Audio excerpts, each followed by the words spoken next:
In South Carolina's Low Country, the Murdaugh family name was synonymous with power, wealth, and influence for nearly a century. They ruled the region's legal system, with 3 generations of Murdaugh men serving as the area's top prosecutors. But beneath the surface of this prestigious family lurked a dark web of secrets, scandals, and eventually, murder.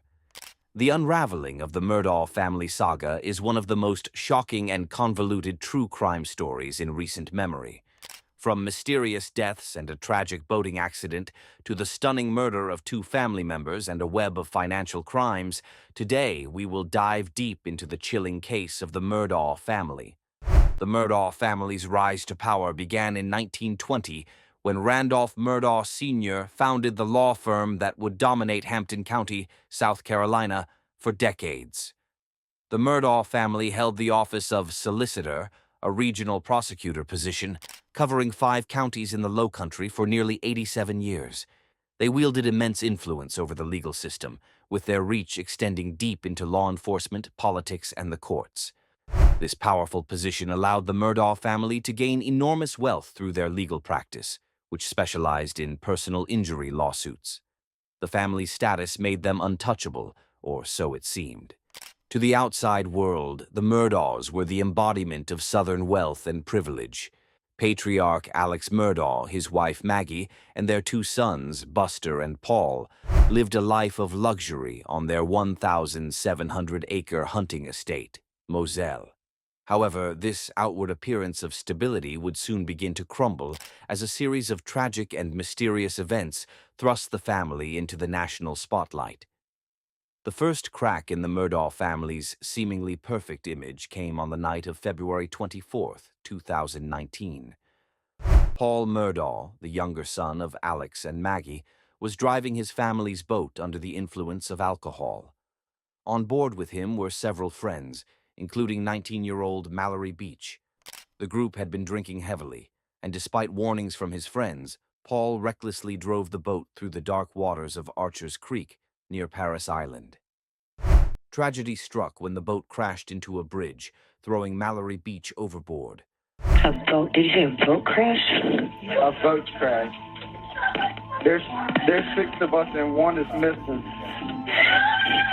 Please send someone. No, we're calling. Her body was found days later, and Paul Murdaugh was soon charged with 3 felony counts of boating under the influence. However, despite the severity of the charges, many believed that Paul's family influence would shield him from true justice. The boat crash and Mallory's death sparked public outrage and brought intense scrutiny to the Murdaugh family. Many in the community felt that the Murdaughs used their power and connections to protect Paul from the full consequences of his actions. Reports suggested that law enforcement had mishandled the investigation, with claims that officers tried to downplay Paul's involvement and even prevent blood alcohol testing. This incident marked the beginning of a dramatic downfall for the Murdaugh family, but it was only the first in a series of tragic and shocking events. On the evening of June 7, 2021, Alex Murdaugh called 911 in a panic, claiming that he had found his wife, Maggie, and son, Paul, shot to death near the dog kennels on their sprawling Moselle estate. Hampton County 911, where's your emergency? This is Alex Murdaugh at 4147 Moselle Road. I need the police to ambulance immediately. My wife and child just shot badly. Paul had been killed with a shotgun, while Maggie was shot with a semi-automatic rifle. The gruesome nature of the killing sent shockwaves through the community. At first, the murders seemed like an isolated act of violence, but as investigators dug deeper, they began to uncover a web of deception, corruption, and financial crimes that would further entangle the Murdaugh family. Initially, there was no indication that Alex Murdaugh himself was involved in the killings of his wife and son. The first thing that stood out to me was his clothes. He was so clean because it was a very graphic scene. It was a mess around Paul. It was soaking wet. There was blood. There was brain, skull, hair. And he had said that he tried to turn him over and he checked him, and there's nothing on him. We see shell casings scattered around the ground that are obviously rifle casings. There's some evidence to support that at least one or more shots into Paul were from a shotgun. That means two weapons. So were there two people? Are there other people that may be injured? We could see that Maggie, there was nothing laying beside her. We looked closely. Again, we didn't move her. So we went over to Paul, and I had a couple of the deputies there and a detective lift the sheet. That was simply because we're trying to determine, do we have somebody in the woods?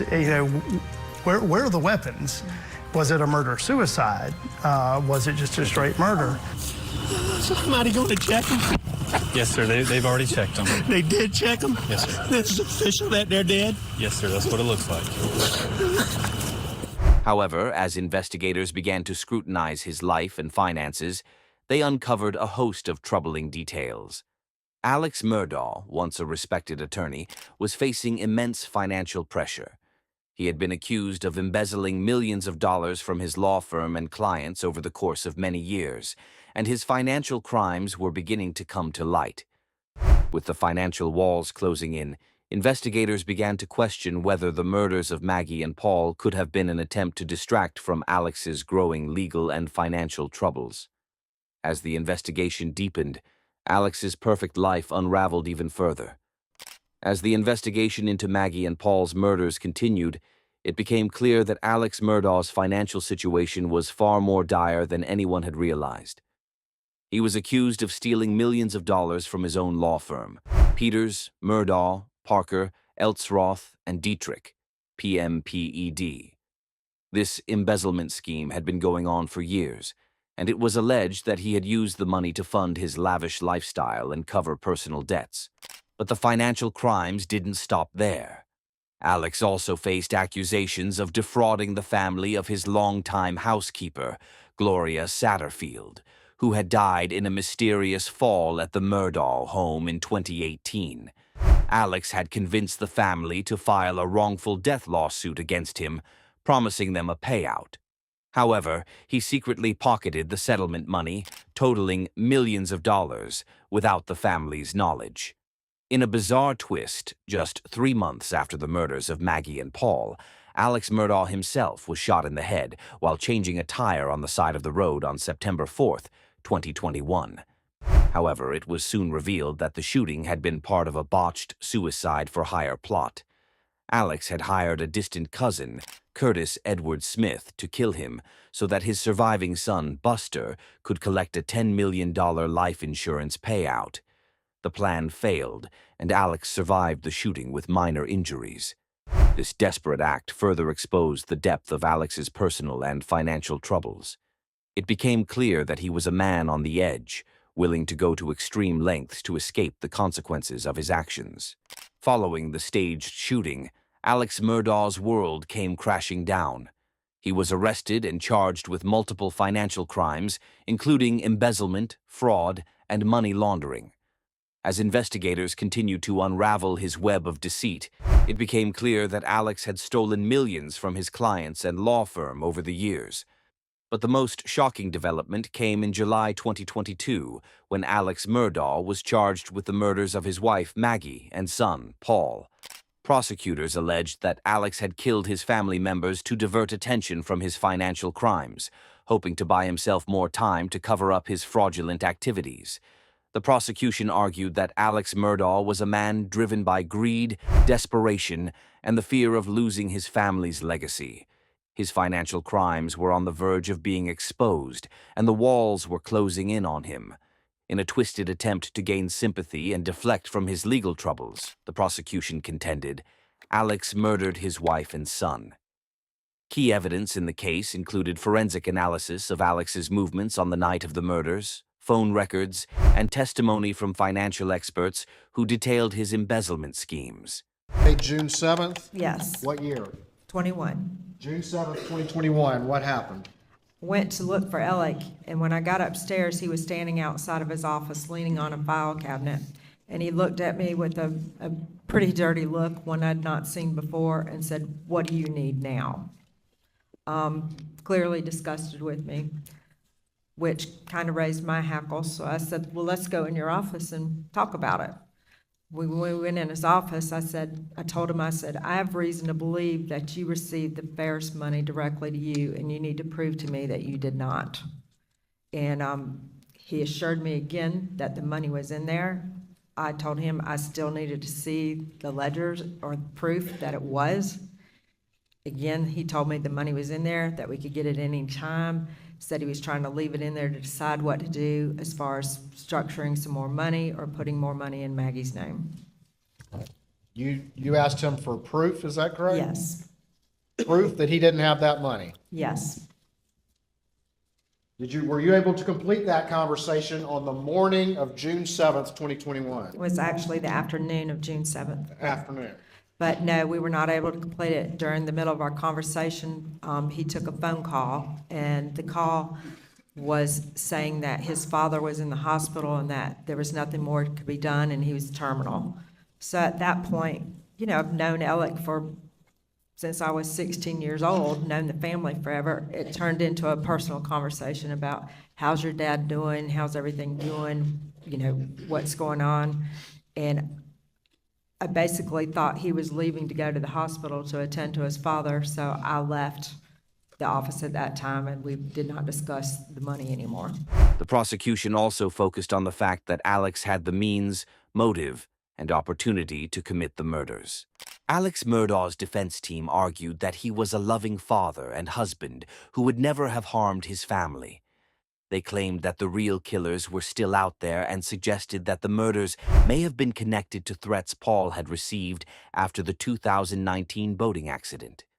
The defense also pointed to the lack of direct physical evidence linking Alex to the crime scene, arguing that the prosecution's case was circumstantial. Despite these arguments, the weight of the evidence against Alex Murdaugh was overwhelming. In March 2023, after a highly publicized trial, Alex Murdaugh was found guilty of the murders of Maggie and Paul Murdaugh.